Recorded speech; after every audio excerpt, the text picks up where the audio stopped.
Bien, le thème général de cette rencontre, c'est héritage post-coloniaux entre dépendance et émancipation africaine. Mais nous allons mettre l'accent sur le rejet, disons le franc CFA et les accords coloniaux qui continuent de nous enchaîner dans notre processus de développement. D'abord, lorsqu'on parle d'héritage post-coloniaux, il faut avoir de grandes dates en tête. 1804, c'était la révolution haïtienne.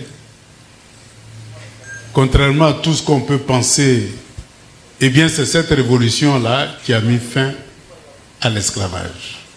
Parce que les terres vers lesquelles on a exporté beaucoup d'Africains, eh bien ces terres-là étaient essentiellement dominées par des esclavagistes. Et lorsqu'il y a eu la révolution haïtienne, eh bien tout le monde s'attendait à ce que cette révolution-là se répande sur toutes les colonies américaines. Et pour stopper ça, il fallait mettre fin à l'esclavage. Et donc l'esclavage a été aboli et beaucoup de pays esclavagistes ont même commencé à lutter contre l'esclavage pour ne pas qu'ils perdent leur colonie dans les Amériques. Et voilà la raison fondamentale. Sinon, ce n'est pas par humanisme, comme on nous a fait croire, c'est parce qu'il y avait un risque que les esclavagistes prennent le pouvoir et transforment leurs maîtres en esclaves selon une dialectique bien connue. Et donc, pour éviter que cette dialectique-là ne se produise, ils ont eux-mêmes mis fin à l'esclavage et ils ont décidé de mettre en esclavage les peuples africains sur leur propre continent. Et c'est là qu'en 1884, date importante encore, il y a eu la conférence de Berlin. Cette conférence, évidemment, était, on ne pourra pas dire le début, mais c'était l'acte fondateur d'une complicité entre États coloniaux, colonialistes, qui risquaient de s'affronter sur le terrain de la colonisation en Afrique. Et donc, pour harmoniser leur stratégie, ils ont organisé la conférence de Berlin pour pouvoir occuper le continent africain et dépecer le continent africain pour que chaque morceau du continent africain rentre dans l'empire des pays colonisateurs. Donc c'est une date très importante. Mais pour comprendre comment le système colonial s'est mis en place, je vais me référer à un grand combattant de l'histoire du continent, le camarade stratège Ahmed Sékou Touré, qui disait « La colonisation exige qu'un peuple se réunit, se méprise pour être le prolongement d'une autre civilisation et d'une autre culture. » Et donc la colonisation a commencé par une mission dite civilisatrice. Cette mission civilisatrice avait pour objectif fondamental de diaboliser la civilisation africaine afin que les Africains eux-mêmes s'interdisent leur propre culture et se désindustrialisent parce qu'ils avaient des industries. Quand vous prenez tous les grands empires, il y avait des embryons, ce qu'on peut appeler des pépinières d'entreprises et d'usines que sont les artisans africains qui confectionnaient tout ce dont les Africains avaient besoin pour vivre. Quand je vois ce beau pagne africain, ça ne vient pas de Hollande, ça vient des mains des artisans africains. Ces habits que vous voyez, ça n'a pas été confectionné ni à Londres, ni à Washington, mais bien par les artisans africains. Et cela depuis très longtemps. Je dirais même plusieurs siècles avant Jésus-Christ. Ils fabriquaient aussi des chaussures, ils fabriquaient aussi des médicaments, ils fabriquaient des instruments musicaux, ils fabriquaient tout ce dont on avait besoin pour vivre. Et donc, on était pratiquement autosuffisants, c'est-à-dire on dépendait essentiellement de ce que nous produisons. Mais comme le colonialiste voulait nous vendre leurs produits, il fallait qu'ils nous apprennent à mépriser notre propre produit. C'est ainsi que les génies qui ont forgé ces différents produits et ces différents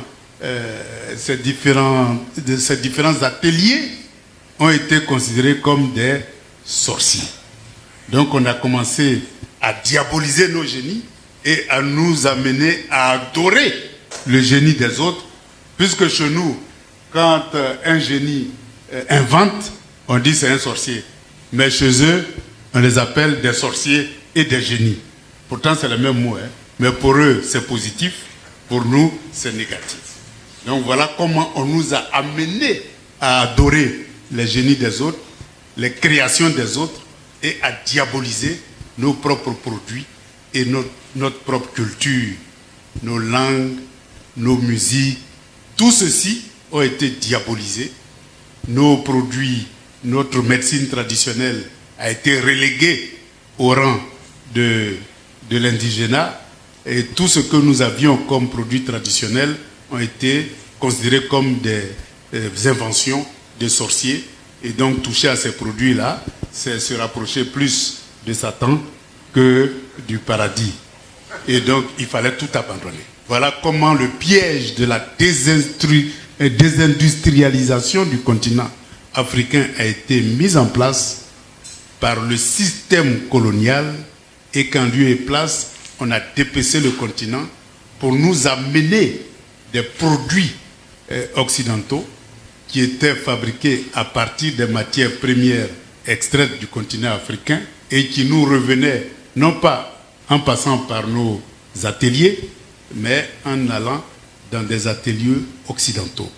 Voilà comment l'artisanat et la culture africaine ont été relégués au second plan et qu'on a été amené à adopter, la culture des autres.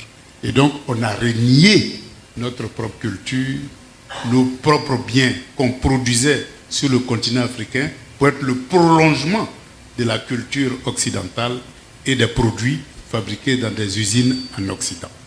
Et donc, la colonisation avait un double objectif. Nous aliéner, nous faire consommer des produits issus des usines de l'Occident et en même temps nous faire travailler, puisque pour consommer il faut payer, et donc produire des matières premières pour alimenter ces usines-là, et qu'on vendait au prix le plus bas possible pour donner le minimum de moyens pour permettre de consommer les produits industriels des usines occidentales. Donc voilà comment le système a été mis en place, pas évidemment en utilisant tous les mécanismes de colonisation. Le soft power comme l'armée. Et donc des écoles ont été créées. Ces écoles-là, tu ne devais pas parler ta langue parce que c'était la langue du diable. Il fallait parler la langue du colon, qui était la langue de la civilisation. Et il fallait chanter l'hymne national du colon, qui était la mère patrie, le pays de nos ancêtres, etc., etc. On a tout appris pour apprécier l'autre et nous régner. Donc voilà comment le soft power s'est mis en place, et après, la force brutale est venue pour instaurer la crainte du colon par la brutalité et souvent par des génocides pour tous ceux qui voulaient se révolter. Et donc toutes les révoltes contre le système colonial ont été matées avec cruauté, des têtes pendues, des bras coupés, des villages brûlés, des maisons incendiées, des villes entières rayées de la carte, etc., etc., pour instaurer la terreur coloniale, pour que très peu de personnes avec des armes puissent maintenir en domination tout un ensemble de peuples soumis au fouet et soumis à la colonisation culturelle. Donc voilà comment le système s'est mis en place. Et parmi l'ensemble de ces moyens-là, il fallait mettre en place un système monétaire qui a été le franc CFA. Le franc CFA a été mis en place en 1945, mais bien avant 1945, c'était déjà dans l'informel, puisque la France elle-même, elle avait été occupée par les nazis, et donc la Banque centrale française avait été complètement fermée, et donc ne pouvait plus émettre de la monnaie. C'était sur le territoire africain que la France s'est repliée, notamment à Brazzaville, et c'est comme ça que l'idée d'un franc CFA avait été imaginée pour pouvoir avoir une monnaie africaine qui était en réalité une sous-monnaie européenne, française, parce que la France elle-même, elle était occupée. Et donc, étant occupée, il fallait trouver un moyen d'acheter les matières premières et de les vendre pour avoir du dollar. Et du dollar, avec ce dollar-là, eh bien, ils pouvaient s'armer pour pouvoir mener la lutte contre l'occupation nazie. Donc voilà comment le franc CFA a été imaginé pour pouvoir acheter des produits africains et les revendre à prix d'or sur le marché américain et se donner les moyens de libérer la France occupée. Et donc, lorsque la France a été libérée, évidemment avec le concours de l'Afrique, puisqu'il n'avait plus de pays. Il n'y avait plus de pays, c'était un pays qui était entièrement occupé. Et donc, c'est avec le concours des Africains que l'Europe a été libérée du nazisme. Et évidemment, avec les Américains et les Russes, eh bien, avec leur puissance militaire, eh bien, le continent européen a été libéré. Et évidemment, la question qui se posait, que faire des pays africains? Fallait-il leur donner aussi la liberté qui avait été conquise pour la métropole, où il fallait continuer à les coloniser? Mais vous voyez le système colonial tel que ça a été mis en place, quel type de liberté il fallait donner à ces Africains qui ont contribué à libérer l'Europe. Eh bien, c'est là que le système post-colonial va commencer à se mettre en place. Et donc, les piliers de ce système post-colonial, eh bien, c'est d'abord la monnaie. La monnaie, évidemment, il faut comprendre que la monnaie est l'élément central d'une politique économique, d'une politique financière. C'est par la monnaie. Souvenez-vous, prenons le cas le plus simple, Kankan Moussa. Kankan Moussa a pu créer l'empire du Mali avec l'or qui était la monnaie de son temps. Et donc, plus vous aviez l'or, plus vous étiez capable d'acheter tout ce que vous voulez à travers le monde pour pouvoir construire et réaliser tout ce que vous voulez. Et donc, l'or était évidemment la monnaie de l'époque qui avait permis aux civilisations africaines de se développer parce que tout le monde avait besoin d'or. Et donc, par ce mécanisme d'échange-là, eh bien, l'Afrique a pu bâtir sa civilisation et coopérer avec les autres sur la base de l'or. Mais dès lors que la colonisation est venue, eh bien, l'or africain avait été mis sous tutelle et donc pillé, et toutes les mines d'or et toutes les richesses du sous-sol étaient considérées comme la propriété du colon. Et donc, après les indépendances de 1960, dirigées par des combattants africains, et dans les pays francophones, on avait Houphouët-Boigny, qui a conduit la lutte dans les pays francophones.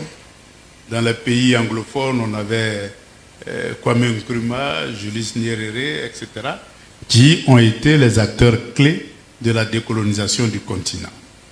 Et bien donc, lorsqu'on regarde les pays anglophones, la décolonisation est allée très loin, où il y a eu rupture des accords militaires, rupture des accords monétaires.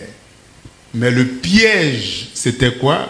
C'était l'absence de cadres et de capitaux pour financer le développement. Dans les pays francophones, eh bien, tout juste après les indépendances, des accords de coopération ont été signés pour rétrocéder à l'ancienne puissance coloniale des secteurs pour lesquels on n'avait pas l'expertise nécessaire pour la maîtrise. Et donc, la monnaie avait été rétrocédée et c'est ça qui a donné les accords monétaires entre la France et les pays francophones.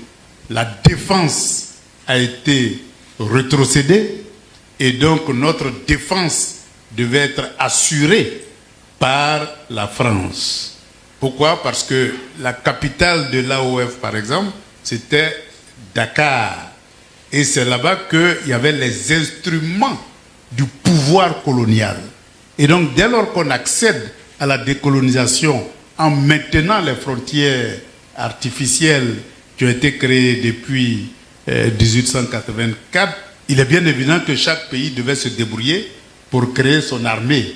Et donc, les pays francophones ont choisi de sous-traiter cela à la France pour que la France soit responsable de la défense et de la sécurité des territoires. Donc la trajectoire prise par les pays francophones a été une trajectoire de reniement de la souveraineté économique et militaire et conserver le pouvoir de signer des accords.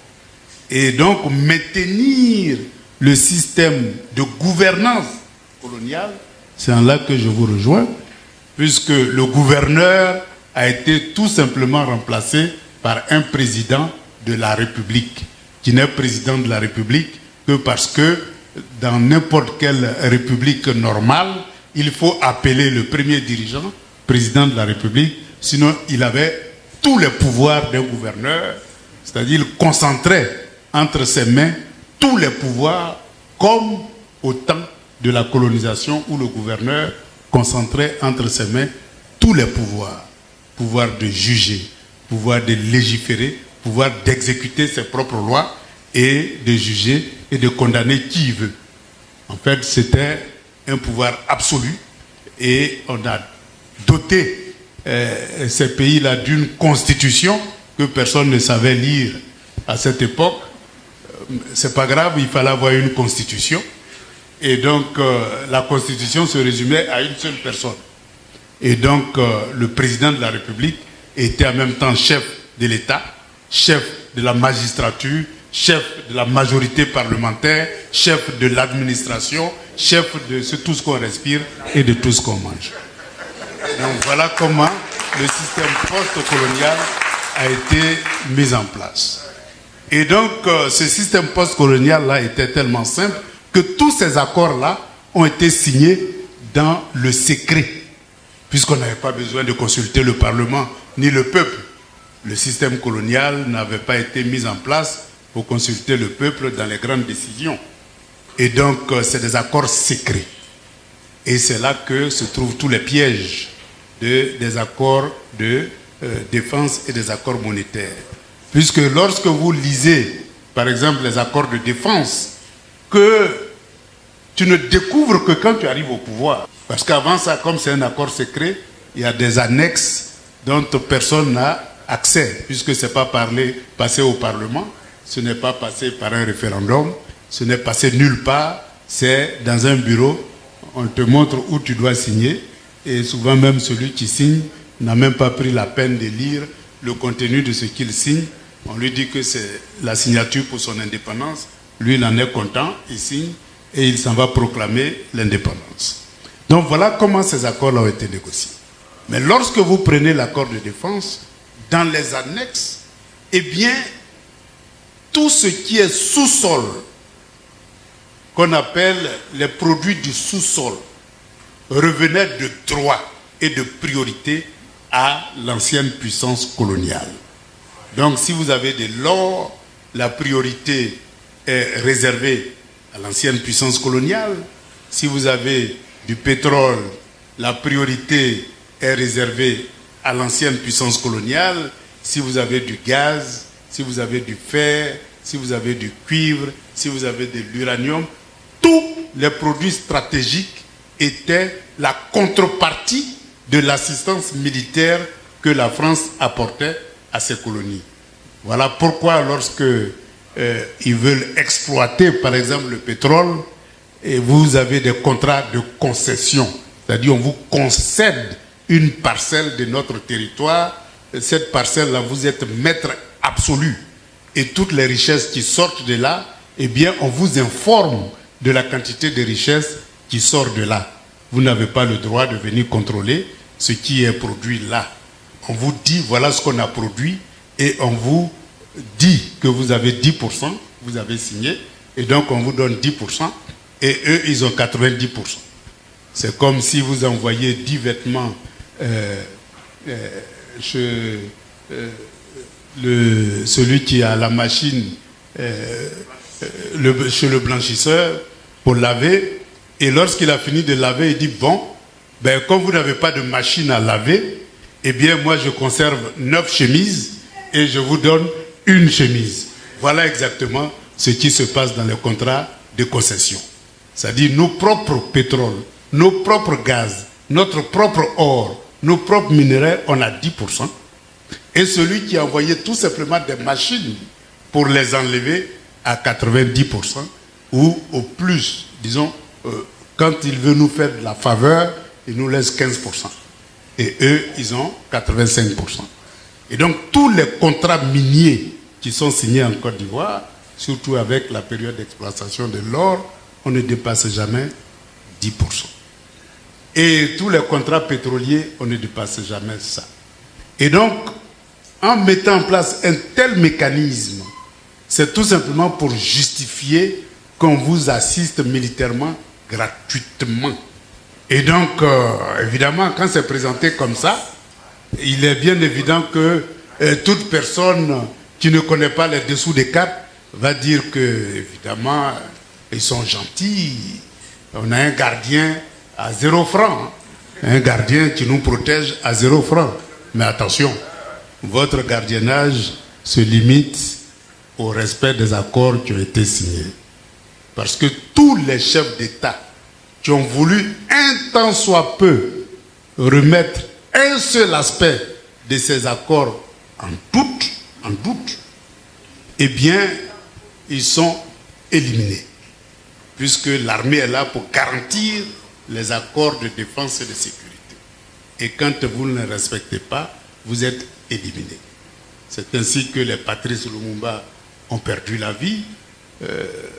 C'est même de l'acide que son corps a été, pour ne même pas qu'il y ait de traces de lui dans l'histoire du continent africain. Heureusement qu'il y a eu l'université Patrice Lumumba à Moscou, qui a permis de préserver sa mémoire et sa lutte. C'est ainsi que le président togolais, qui voulait penser, il a pensé créer une monnaie autonome, eh bien, il a été exécuté et remplacé par un cuisinier qui savait bien tirer des fusils parce qu'ancien tirailleur français. Et donc, c'est comme ça qu'on a commencé à éliminer tous les leaders africains qui pouvaient penser à remettre en cause les accords de coopération militaire. Et le summum a été atteint au Cameroun, où vraiment c'était au napalm qu'on pulvérisait tous ceux qui voulaient l'indépendance. On a brûlé des villages, brûlé des êtres vivants, tué les différents leaders, d'autres empoisonnés, etc., etc., pour ne plus que le mouvement qui portait la lutte pour l'indépendance, l'Union des peuples africains, l'UPC, n'ait même plus de traces. Ce qui fait qu'aujourd'hui au Cameroun, tout le monde est UPC, mais UPC a été interdit depuis l'époque des indépendances, et cette interdiction a fait que ce mouvement ne peut même plus exercer. Et ça a été donc la décomposition en petits morceaux, et l'UPC a disparu.